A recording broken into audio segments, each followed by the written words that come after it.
Labdien! Samtaini zaļš, tīrs zāliena paklājs veido mierīgu, maigu fonu citiem dārza iemītniekiem. Tas ir apstādījuma zaļais pamats un visu apstādījumu sastāvdaļu apvienotājs. To fons un priekšplāns, kā arī viena no kompozīcijas dominantēm un noteikti visintensīvāk izmantotā dārza daļa.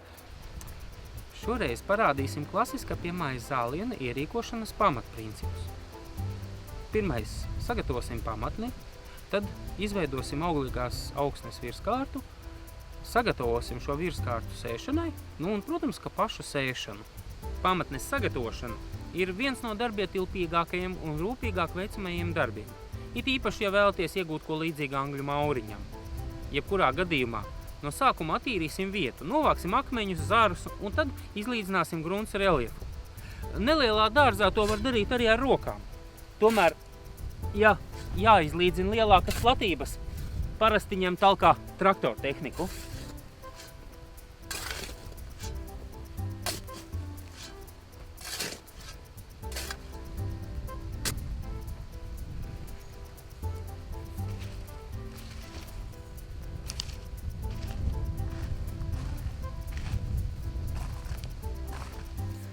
Kad grunts nolīdzināt, tad atliek uzvest auglīgo melnzemi. Auglīgās augsnes slānim ir jābūt vismaz 15–20 cm biezumā. Angļu mauriņiem augsni gatavo pat 40 cm dziļumā.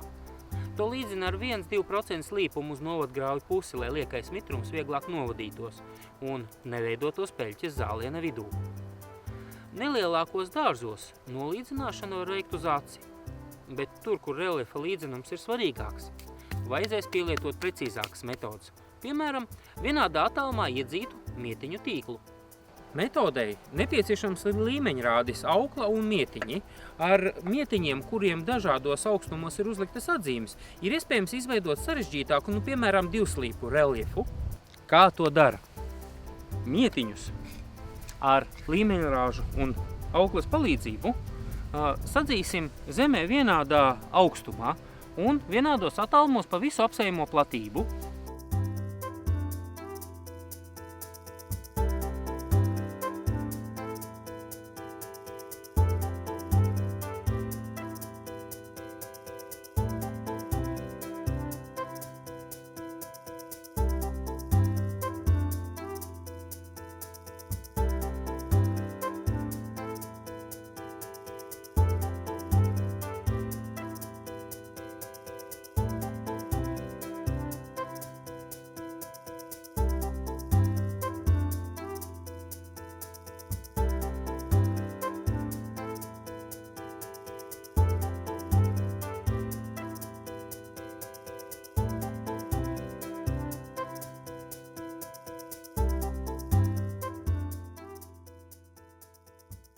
Uz mietiņiem izveidojam marķējumu vienādā attālumā no augšas.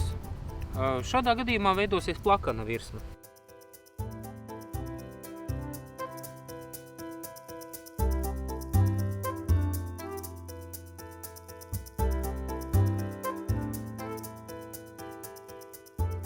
Bet, lai veidotos slīpumus, katru nākamo rindu uz vajadzīgo pusi marķē nedaudz zemāk. Augsni līdzinām līdz marķējumam, bet noteikti atceramies to pieblietēt, citādi augsnē dabiski nosēžoties vienalga izveidosies reliefs.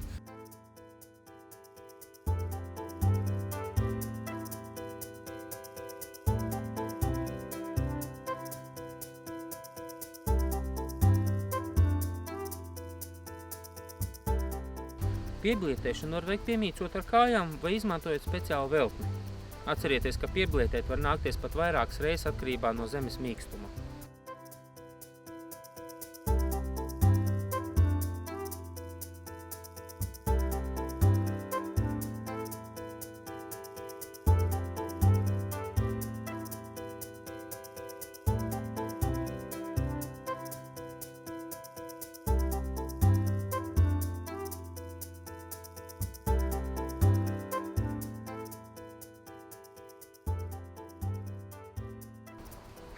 Atcerieties, nepieblietējiet arī par stingru, kas par daudz, tas par skādi.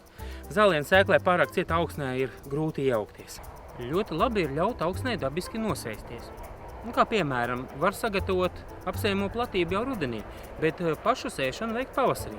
Tad būs nepieciešama mazākā reliefa pielabošana. Savukārt, lai zālājā būtu mazāk nezāļu, pirms sēšanas tam varētu ļaut uzdīgt un tad apstrādāt ar herbicīdu. Pēc pāris dienām novācot nezāļu paliekas, varēs sēt arī zālāja sēklas. Tomēr, ja vēlaties pielietot zaļākas metodas, jāsēj uzreiz pēc augsnes sagatavošanas. Pirms sēšanas ieteicams augsnē iestrādāt kompleksos granulētos minerālu mēslus. Tas nodrošinās labāku augšanu.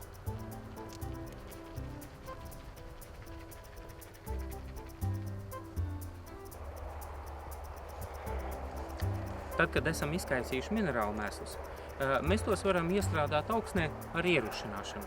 Vienlaikus mēs arī pārliecināsimies, vai nav nepieciešams vietām pielabot reliefu. Ja ir, pārgrābjam virsmu, tādējādi viegli uzirdinot arī augsnes virskārtu.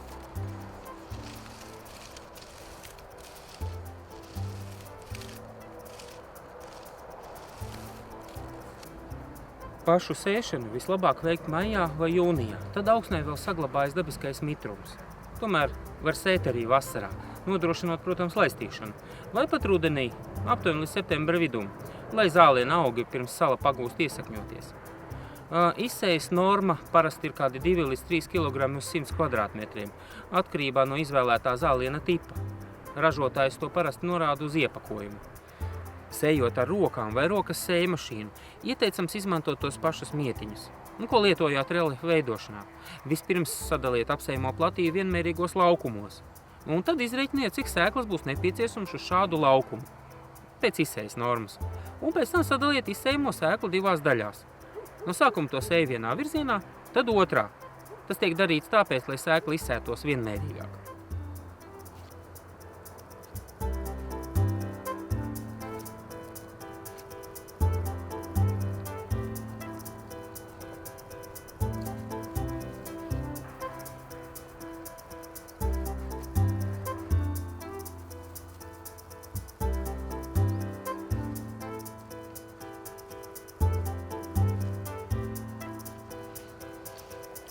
Pēc iesēšanas viegli nogrābiet augsnes virskārtu.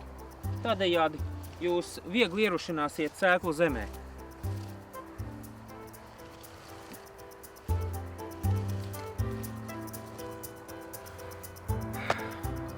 Tad, kad mēs esam beidzot visu sasējuši, skatāmies, vai nav sagaidāms lietus. Ja nē, tad ieteicams augsni tomēr samitrināt. Tad sēklu uzdīgšanu var gaidīt jau tuvākajās nedēļas, 2 laikā. Protams, atkarīgs no sēklu sastāva, gaisa un augsnes temperatūras un, protams, mitruma. Sausā laikā jaunais zāliens tomēr būtu regulāri jālaista, jo jaunā zālīte ir ļoti jūtīga pret sausumu. Pirms pirmajām pļaušanas reizēm staigāt pa to vajadzētu pēc iespējas mazāk.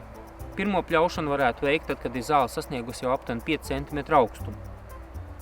Ja īsi, tad tas arī būtu viss.